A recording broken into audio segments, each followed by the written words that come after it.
Alors ce matin, nous allons utiliser la parole de Dieu ce matin. Préparez-vous à tourner les pages parce qu'il va y avoir beaucoup de textes. C'est pour moi une difficulté parce que vous connaissez un petit peu ma difficulté de lecture, mais le Seigneur m'a permis de travailler cela. Amen. Le thème de ce matin, en quelques mots, est l'amour de la parole. Vous aimez la parole de Dieu? Vous aimez la parcourir? Vous aimez la méditer? Eh bien donc, je n'ai pas besoin de parler ce matin. Nous allons prendre ensemble dans 1 Roi 18, 20. 1 Roi 18, 20.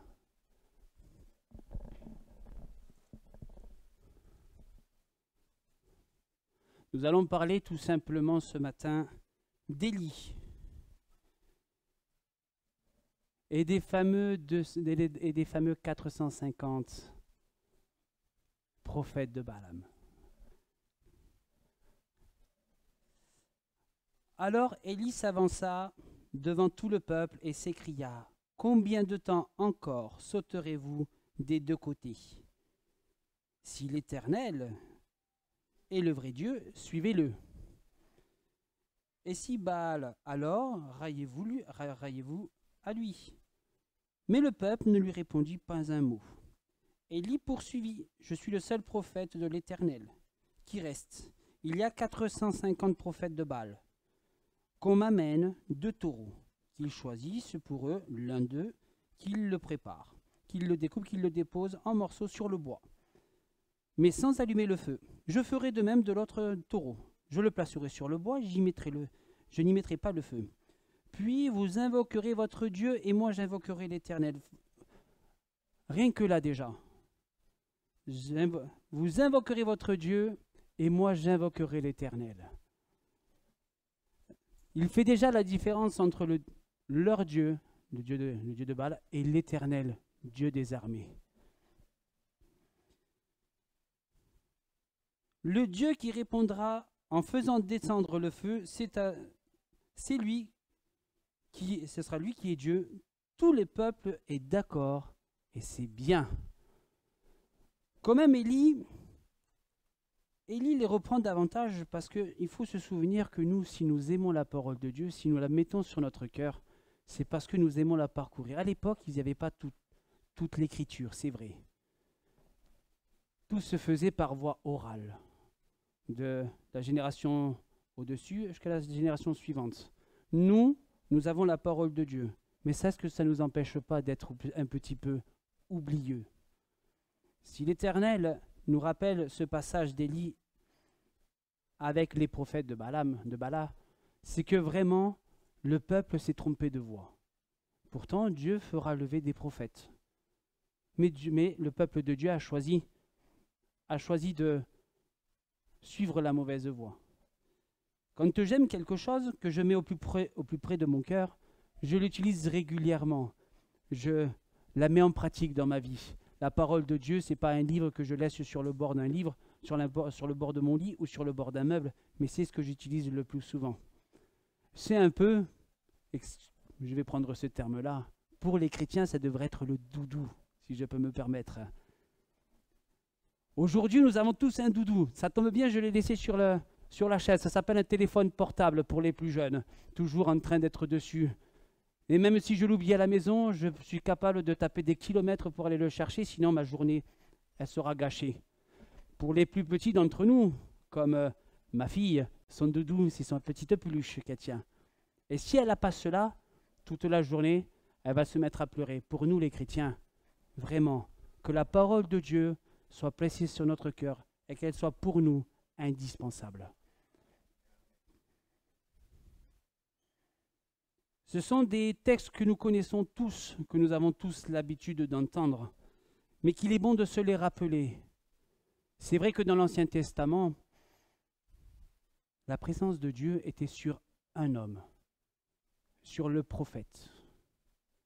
Aujourd'hui, nous avons l'Esprit Saint et le Saint-Esprit qui nous accompagne tous les jours. Donc l'Esprit est avec nous. Mais si je ne suis pas renouvelé de l'Esprit, comment puis-je être utilisable dans les mains de Dieu. Si je ne mets pas la parole sur mon cœur et que je ne l'aime pas de tout mon cœur, comment puis-je demander à Dieu de me bénir? Ce sont des questions que nous posons régulièrement et dans le monde, ils se la posent. Mais nous avons toutes les réponses dans la parole de Dieu.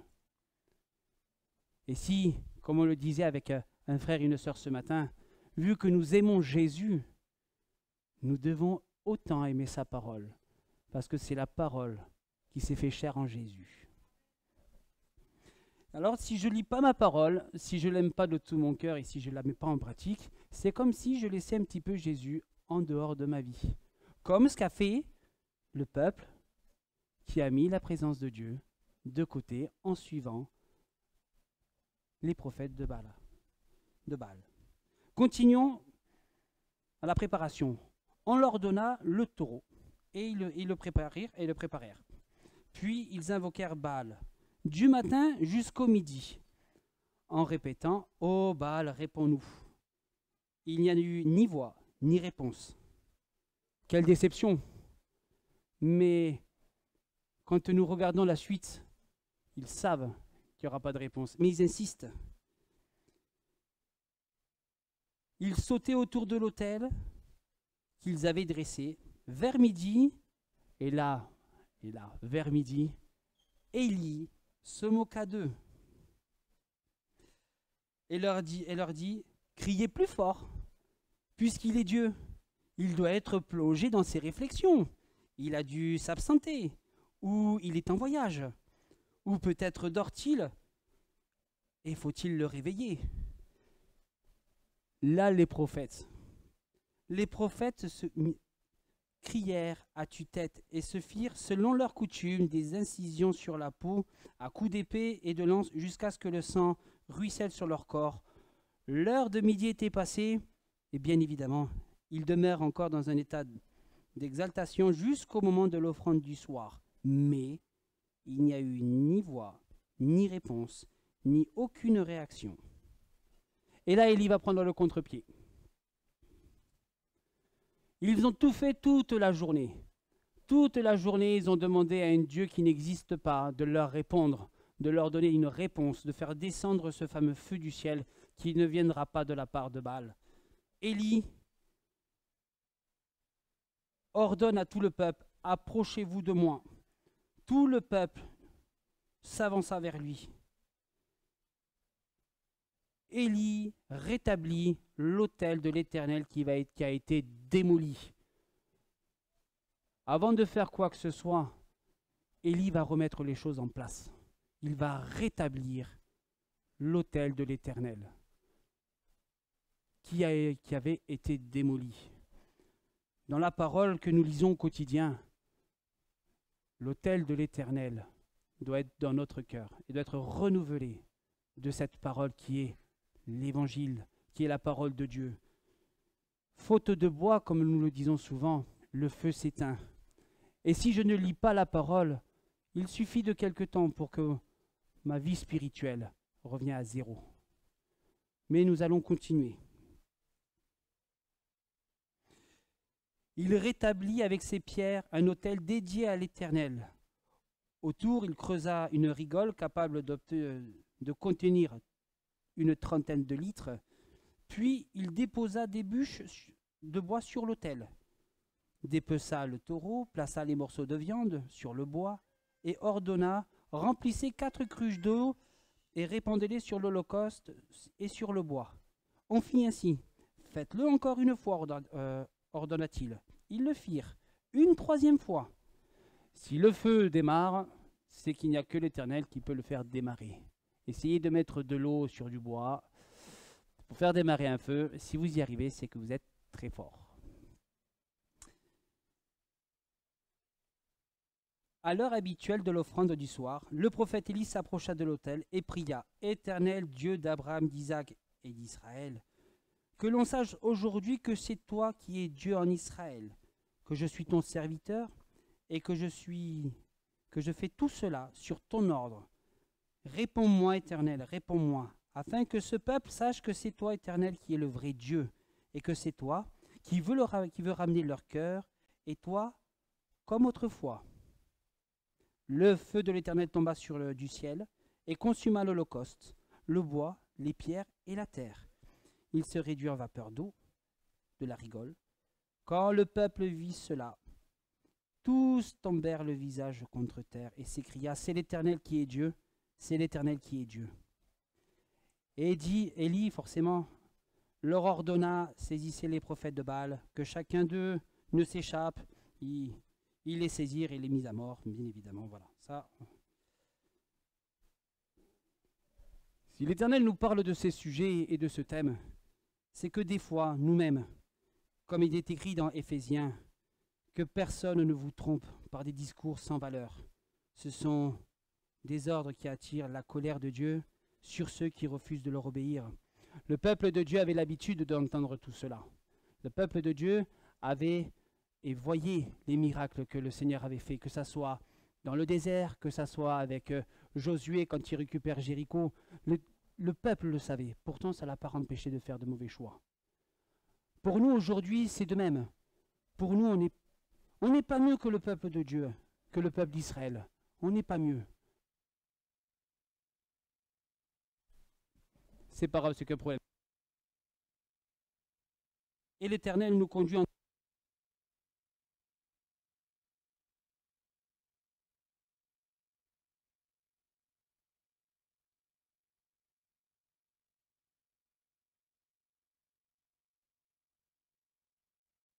renouveler, si ce n'est en lisant la parole de Dieu.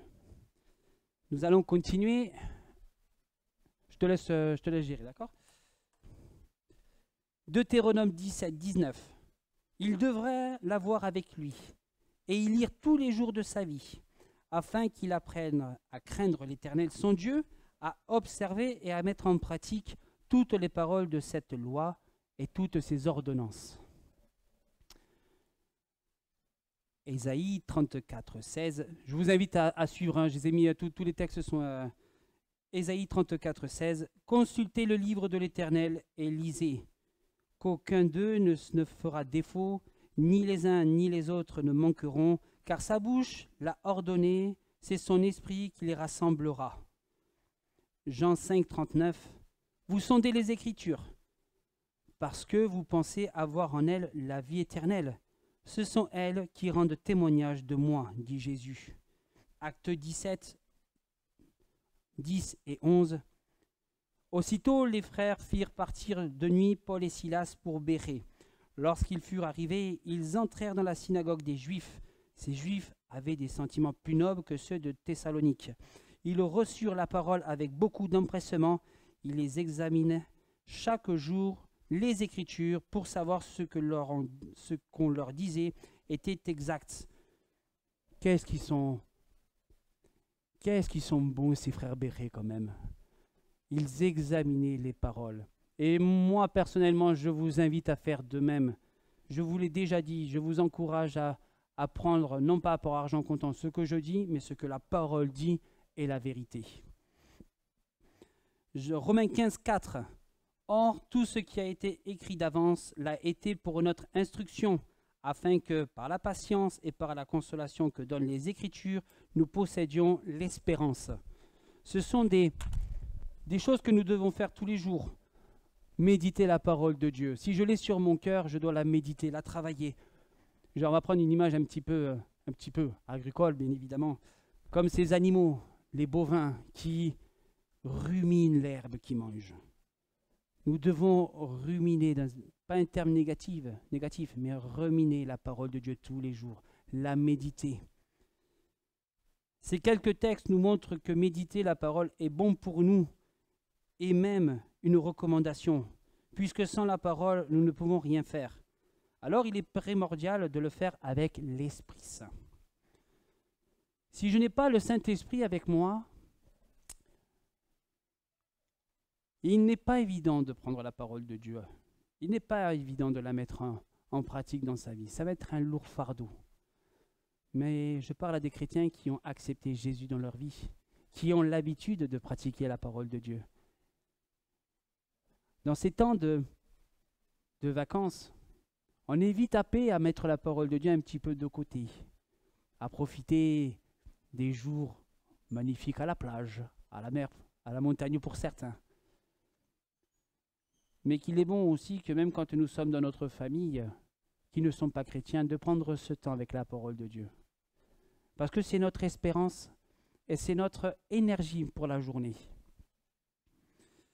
Si je médite pas la parole et le Saint... Voilà.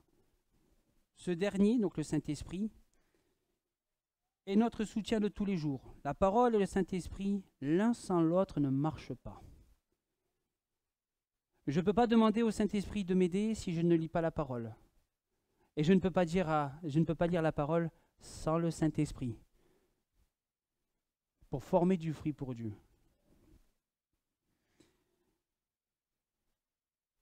Si je ne médite pas la parole, le Saint-Esprit se retirera d'eux en peu de temps. C'est vrai que nous sommes le temple du Saint-Esprit. Nous voulons toujours que le Saint-Esprit garde de la place et gagne de la place dans nos vies. Et je vous encourage vraiment qu'à travers la parole que nous aimons de tout notre cœur, que l'Esprit Saint puisse faire son œuvre en nous. Si je veux que l'Esprit prenne de la place, demandez-lui, il le fera. Et l'Éternel nous donne toute cette écriture parce que nous l'aimons de tout notre cœur et que nous la plaçons devant notre cœur pour qu'elle prenne davantage de place. Mais tout cela, vous le savez déjà. Lire la parole nous fait croître sur un plan spirituel.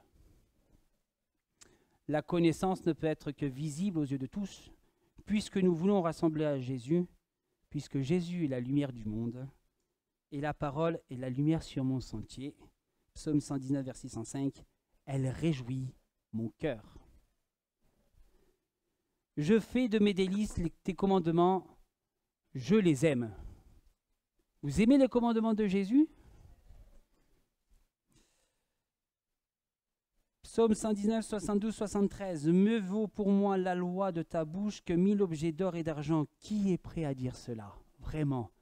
Qui est prêt à laisser 1000 objets d'or et d'argent? Imaginez aujourd'hui, vous avez le choix. Vous allez tous me dire, j'aime la parole de Dieu, c'est sûr. Ça, j'en doute pas. Mais ça fait quand même, ça fait 2000 objets précieux qui, ici-bas, a une valeur inestimable. Et pourtant, tes mains m'ont créé, elles m'ont formé. J'aime bien la suite. Donne-moi l'intelligence pour que je comprenne tes ordonnances.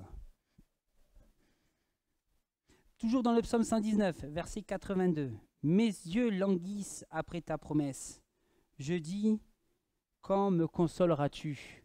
On me persécute sans cause, viens donc à mon secours.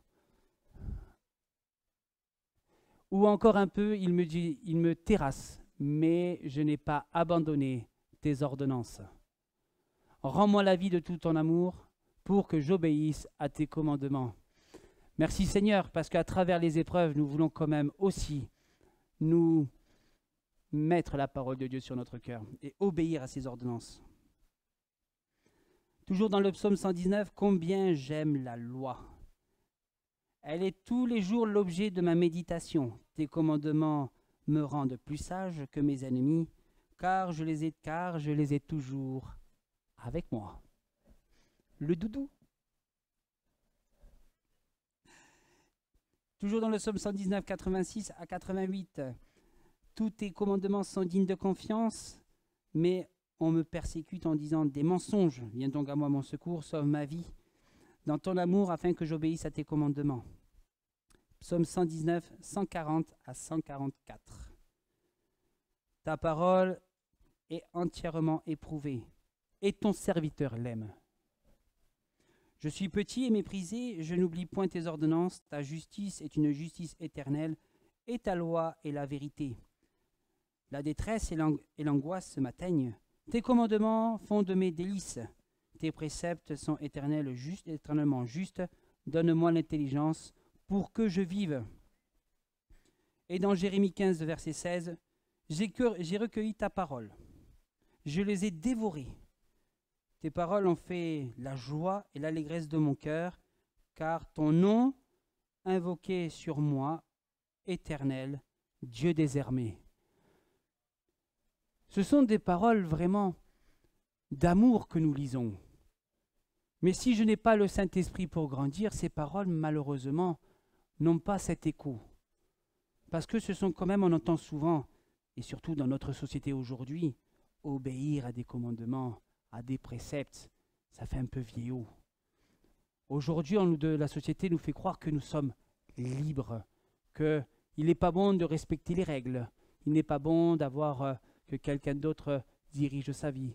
Mais je dis Seigneur, merci parce que tes préceptes et ta loi, ta parole me donnent un cadre. Et dans ce cadre, j'ai la liberté. Parce que je t'aime. Et quand j'aime quelque chose, eh bien, je veux faire plaisir. L'Éternel, comme nous l'avons entendu ce matin dans une prière, nous a créés pour qu'on le loue, pour qu'on l'aime. Et il nous aime aussi. Et je dis, à travers tout ce que nous sommes en train de lire, gloire à Dieu, parce que cet amour est incalculable. Cet amour est tellement immesurable que aucun homme ici-bas ne peut avoir ce même amour pour nous. Il n'y a que Dieu.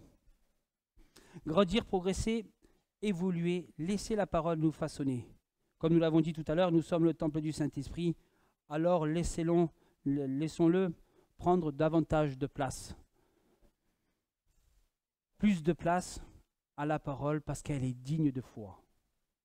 Elle est digne de foi. 1 Roi 8, 56. Béni soit l'Éternel, qui a donné du repos à son peuple d'Israël, selon toutes ses promesses, de toutes ces belles paroles qu'il avait prononcées par Moïse, son serviteur, aucune n'est restée sans effet. Psaume 111, verset 7.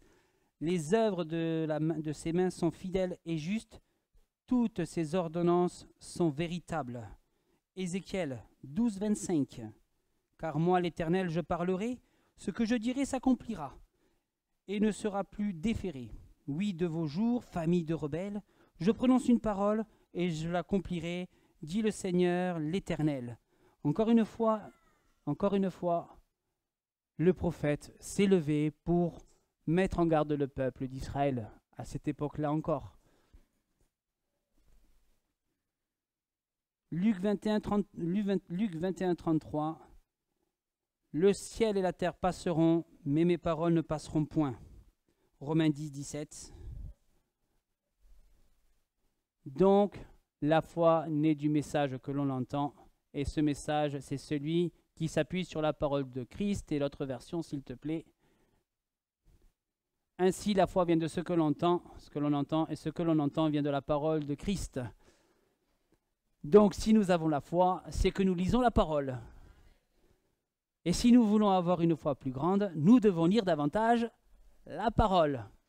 C'est ce qu'on appelle tout simplement le serpent qui se mange la queue. Donc, si je ne lis pas la parole, le Saint-Esprit se retire. Si je ne lis pas la parole, ma foi diminue et je ne peux pas suivre la voie que le Seigneur a créée pour nous. Mais ça, je ne vous apprends rien. Vous le saviez depuis longtemps, depuis tout le temps. Mais attention, parce que il faut que à travers la parole, la foi doit demeurer vivante. Il le faut.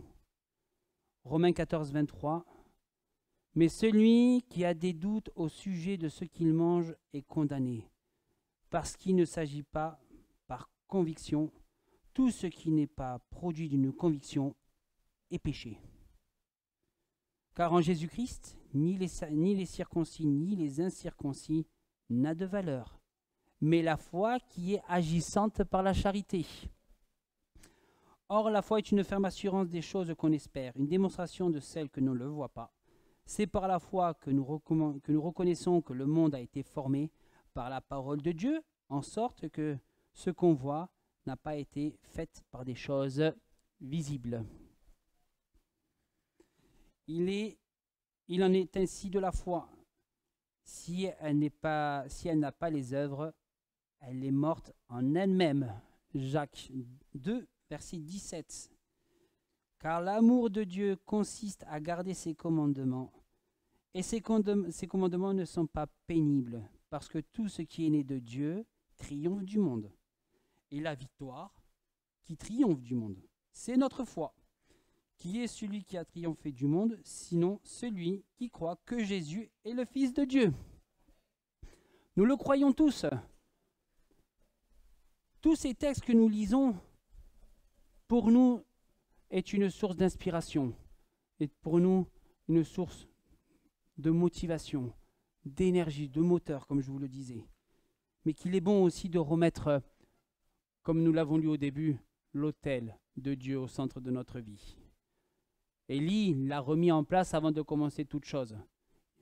À nous aussi de remettre cet autel.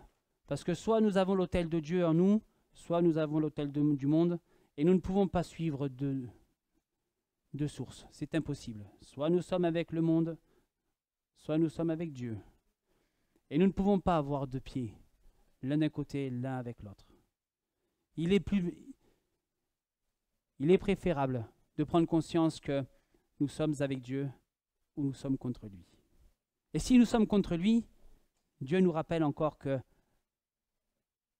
nous pouvons revenir à lui. Nous pouvons revenir à la croix par le moyen de la repentance, la reconnaissance de nos péchés, ça marche mieux, et que nous soyons vraiment vrais devant Dieu. Parce que moi, personnellement, je ne connais pas toute votre vie. Je ne connais pas vos cœurs. Vous pouvez me cacher ce que vous voulez, mais vous ne pouvez rien cacher à Dieu. Vous pouvez même cacher vos cœurs à l'épouse avec qui vous êtes.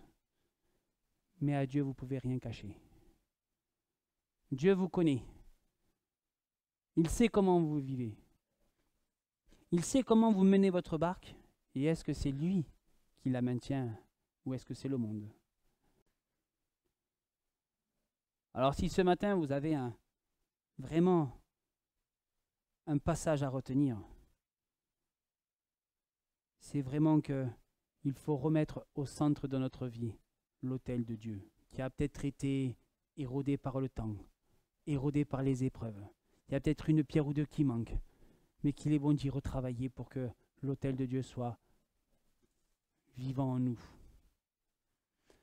À travers du texte d'Élie contre ces prophètes, nous voulons nous rendre compte aussi que nous pouvons être à l'écoute d'autres discours qui peuvent nous changer notre direction.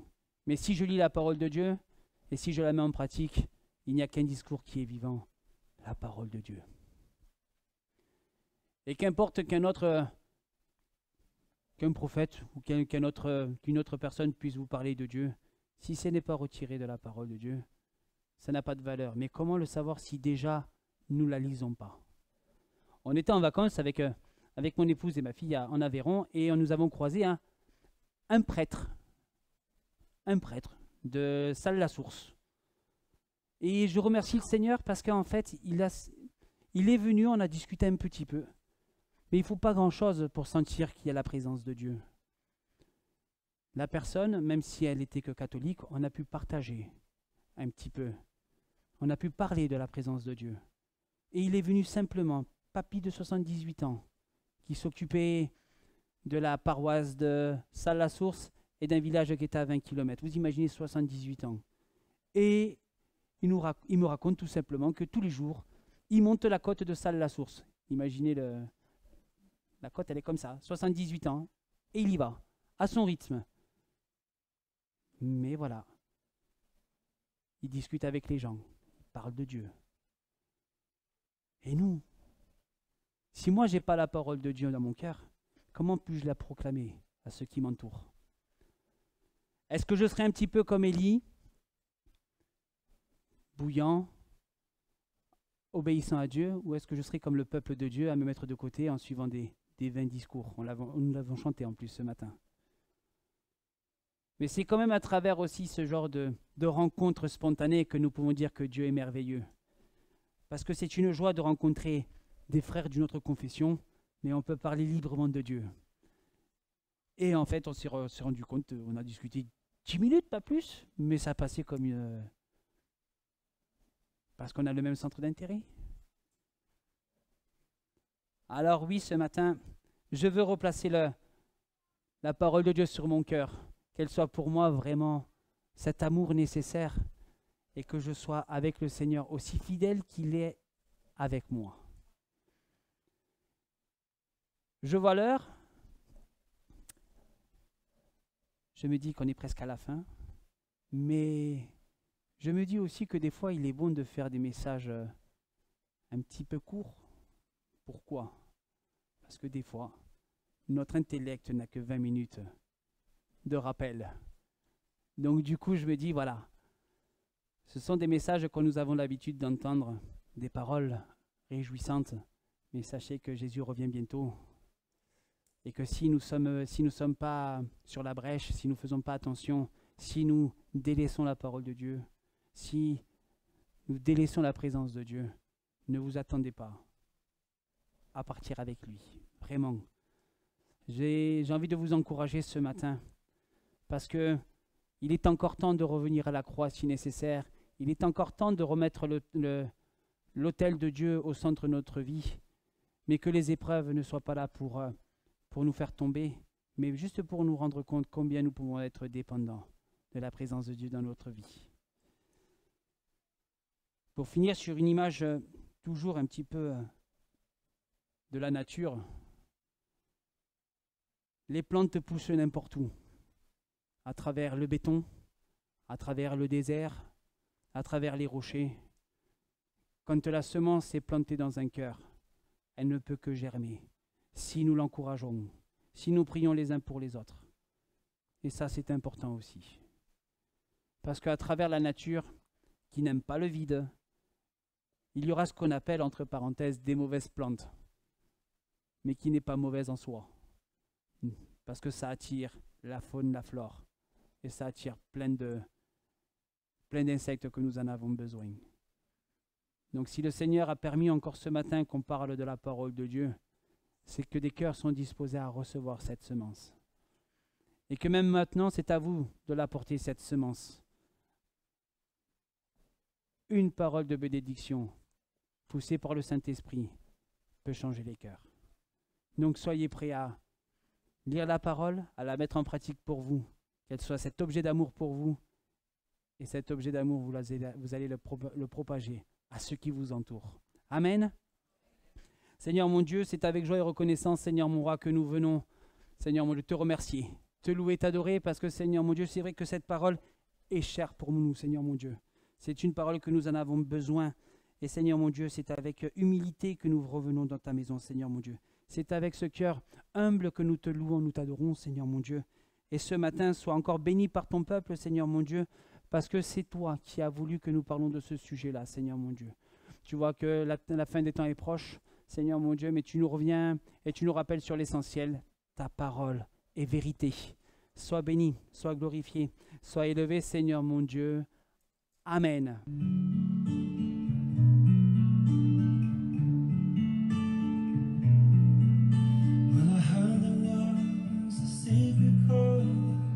David played and he plays the Lord, but you don't really care for music, do ya?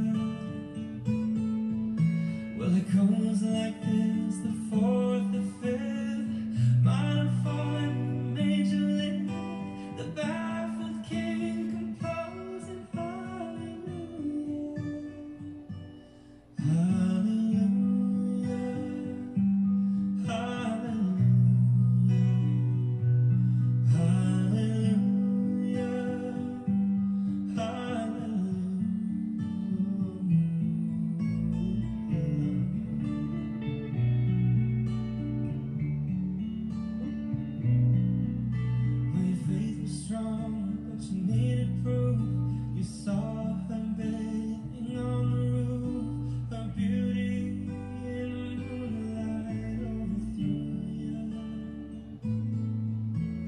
Ties you to a kitchen chair.